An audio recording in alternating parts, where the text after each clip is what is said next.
Hey, we are two Star Wars nerds, and we are going to be talking about the real sequel trilogy, Episode 7, Heir to the Empire.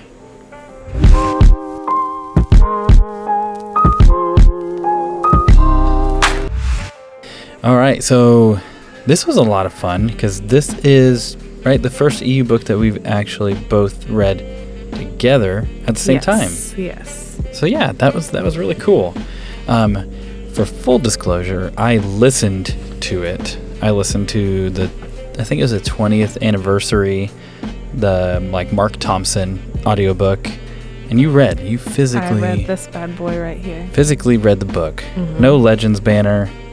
Really awesome. And, I'm sure it's if you haven't read it, you should. We were late to the game, but... Yeah, way late, 30-something years late. Our entire life. Yeah, but it's really it's incredible. For me it did live up to the hype because maybe even a side note, I remember I was telling you this as a little kid when I was maybe 5 years old. My dad introduced me to Star Wars. So before the prequels, I remember seeing my dad had the trilogy just set up or whatever. And this trilogy? Yeah, that trilogy set up, the Thrawn trilogy, and I was like, Star Wars books, as a little kid, and he's like, yeah, this is the sequels, and said all this, and I was like, oh, okay, and it wasn't until I'm an adult and I'm like, wow, those are amazing, they're so good. There's a lot going on here, but maybe for the sake of this, well, I'll do this. I'll give an overview as best as I can. And then we'll just start digging into things we like. I think, though, before we jump into the overview, I think, because we both loved this, and we'll probably get into it more, but I think part of the context of why we enjoyed it so much is because it's the opposite of what we ended up getting. And we've talked about this before. We were, for lack of a better word, heartbroken about the sequels. Upset. Yeah, upset, disappointed, offended. So I think that makes this even better because this more honored the characters. We got to see Han be a good husband and a good dad. We got to see Luke be a Jedi. We got to see Leia training. We got to not see, I guess, read or hear all these amazing things. And I think I would have liked it before the sequel trilogy. But I think I like it more so now because that's what I got. And it's how did we get... It takes you from being I'm disenfranchised about what's going on to I'm really, really enjoying it. Yes. Well, even listen to this on the back of the book. Printed in 1992, says, now for the first time, the authorized continuation of the legendary Star Wars saga. This is literally the official Episodes 7, 8, and 9 treatment. Yep. And they are written as such. So, it's exactly what you say. But I think we enjoyed them more because what we got was so bad. Yeah, for sure. It's already an amazing book, but it's made even better if you don't like Disney Star Wars. But we don't. No. But not many do. Now the overview. But for the overview, essentially... There's a lot going on, but in a really good way. So, post Episode 6, post Return of the Jedi, you're following. In short, we're gonna try and not have too many spoilers, but you never know.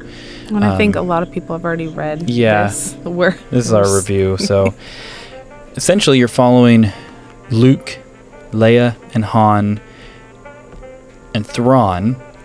Han and Thrawn, yes. And then there's other characters, with Thrawn, you have Captain Pelion, and then you also have Jeruis Sabaoth that's introduced, and then you also have Mara Jade, and you have Card, then you also have Lando that comes back, obviously Chewbacca, C-3PO, R2-D2, so you do get a lot, but there's all of these different stories that are happening, but basically Thrawn is leading an Imperial remnant, and he is trying to take out the now New Republic. And to do so, he needs to take out Luke, and he needs to take out Leia. And in particular, he wants to give Leia's soon-to-be-born twins over to Jeruis Sabaoth. There's a whole thing with Wayland at the beginning. And then you have Han and Lando, and you get to see like Bespin, and there's all this stuff, and there's all this movement. There's a lot of really, really interesting things that happen. You see Bespin? Yeah. Yep. But why don't you share some of the big highlights for you? Because like you said, I mean, if you haven't read this, you really should. You probably know to a degree what happens. That's kind of where I was in. I knew what happened generally in this book, but I had yet to read it for myself. And so even listening, I love the story for myself. Yeah, I have some funny things. First off, before I get into my highlights, one is when you read it, I don't know how to pronounce a lot of this stuff, so I'm just making things up, and then I try to communicate to you, and you were reading it, so then you're like, what are you talking about? I'm like, yeah, Karad, or however I thought things were. So that's interesting when you're trying to read names of aliens that you've never heard, or species, or what was the BP one? Oh, Bibfash. Yeah, I was trying to read that and I've never heard that. I was like, what the heck is this? Because you were trying to explain it to me, and I'm like, what do you... Because I'm listening to Mark Thompson narrate it. And then you saw how it was spelled. You're like, oh my goodness, yeah. So that kind of took me out a little bit, but that's part of world building and creating. So it's not necessarily a bad thing. I just thought it was funny. And then also on the cover, I thought this was the father from Mortis. And I was waiting for the whole book, because in my mind, I pictured Sabaoth as a bald, tall, white man. I don't know why. Jeff Bezos. I don't know what Jeff Bezos looks like. But I thought this was the father. So at the end of the book, I asked you, I'm like, that's weird. The father's on the cover and he's not in the book. Yeah. And you're like... I'm like, no, that's Jeruis. You're like, the father? What? I'm like, yeah, this guy. But so those are just some interesting things, because I'm visual, so I enjoy reading, but it's a struggle too. Obviously, I would like to have seen these as movies as well. But highlights, definitely, just like I said, kind of up front, was seeing Luke be a Jedi. I think what I loved most, honestly, though, was seeing Han love his family. That may sound boring or random or weird, but I loved seeing that because it was such a big part of his character development in, the original trilogy, and then it didn't continue that way with the other stuff. But so I loved that. That was honestly one of my favorite things. I liked the world building. Like I said, I did have some hard times with pronunciation and things, but I liked the world that was created and how everything built off, the original trilogy. It's like, oh yeah, this makes sense. Like, this is a congruent story. Well, what's even cool with the world building is I had to do some research, because I'm like, was this the first mention of some things like Coruscant and Kashyyyk? It's like you had these mentions that you actually get to visit and flesh out, and you see George pull them in, for the prequels. Yeah, and like Kashyyyk, I'm envisioning what I saw from the prequels, so that helps me really get into the story right there. Is like envisioning everything. I've heard a lot about Mara Jade before reading this, so it was cool to read her story, but I didn't know. I know this is in this book, so it's going to be a spoiler, but I already knew before reading it that eventually they get together. But I had no idea she started off as a bad guy, working for the Empire. I thought she was always good. I'm like, oh, she's with Luke, so she's obviously a good guy. So then to hear her backstory and have that fleshed out, and even how they explain where she was the entire time, rather than like, oh, here's a random character and we're just going to force her into the story. They did do a good job, I thought, at creating her backstory. So I did like Mara Jade. I liked the story between her and Luke, and just how Luke's just so confused, and she's just so filled with vengeance and he has no idea why. And I just kind of like their back and forth. It kind of makes it somewhat, I guess, comedic as you're reading, because poor Luke's just like, I have no idea what's going on. He's like, she has a blaster, she's got my saber, I kind of just gotta deal with this. So I liked seeing their relationship develop. Obviously it's still not developed to what I know it's going to be. I loved Kashyyyk and the Wookiees. It was very interesting to read the Wookiee who spoke basic. I'm like, again, trying to figure out what that it has, like 5 R's, and but I mean, what house are you gonna so that was interesting.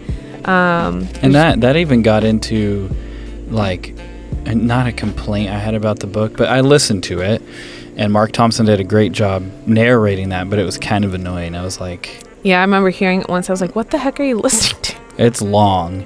And I don't have a problem with, a Wookiee having a speech impediment and speaking basic. I'm like, I could see that because it's actually changing the way that they speak. I prefer just, that's what I prefer. But hearing it, I mean, it was a little annoying, I'm not going to lie. But I also loved, this is kind of going backwards, but I loved just R2 and Luke continuing to develop. I love their relationship, because that's what R2 I always wanted with Anakin.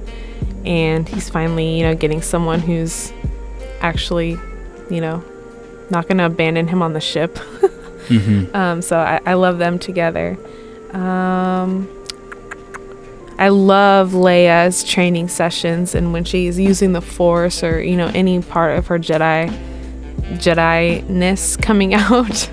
I love all that. I mean, there's just so much in this book. It's a very, very good book. I like Lando. He's cool. Essentially, you're saying you like it all. Yes, I do. I'm just, there's so much. It's like highlights all of it for the most part. Like, I don't think there was something I really disliked. And I think it is, to me, it's a cliffhanger. I don't know what's going to happen next. Like I said, I know Mara and Luke get together, but there's a lot of crazy stuff about that. I don't, you know more than I do. But as a beginning of the sequel trilogy, I think it's a very, very good start. And like I said, I think the sequels that we got make this like even better when it was already good. And I wish I would have read them sooner. What's interesting, one thing, maybe two, that you didn't even bring up, one of my favorite parts, is Thrawn. What's cool about Thrawn though too is because I know him from Rebels. That's my introduction to Thrawn. So I could hear him talking, having how he talks in Rebels. I could picture him, because I can't imagine. I mean, he's on the cover here, but it's super tiny, so I can't imagine like people who had never heard or seen Thrawn. Then you're trying to envision this blue man, red eyes. Like what? So it was cool to have some of. Maybe a side note with Thrawn in Rebels is that he has pupils in Rebels, but his eyes are just described as being red. Yeah. And I keep wanting to zoom in on. Oh my gosh. Which I can't. Yeah, you can't. But I loved Thrawn, and I love how he analyzes art to figure out about cultures, like how things were stroked, and they established that well in Rebels. They actually did that part. And I like it a lot. And you get to learn that he's only had one failure, and then there's a second failure that you witness in this book. But him and Rook they're both brutal. And Thrawn's punishment, and even when he like listens, there's like a really big mistake where Luke escapes, and he's listening and asking questions, and there's so much tension. You're like, what's gonna happen? And then Rook just brutally murders somebody at Thrawn's command, and Thrawn uses that as a point to be like, fix this. One other thing I really liked, now that you remind me of that, or I thought more so, I guess thought it was funny when he kept sending, I guess, like little tribes of them or groups of them to get Leia.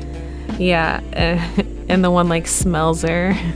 Yeah, that was super interesting. Because I was like, where is this gonna go? Like, I was so like lost. Not like I understood the story, but I was lost the way. Like, I didn't know what was going to happen. I was but like not confused in a bad way. Just like the story pulled me in because I'm like, why is he smelling her? What the heck? Why has none of the others smelled her? Why did the smell make him stop? Just it really got me thinking. And then I was trying to read like 1 to 2 chapters a day, and then like on some days I just had to keep reading because I'm like, what?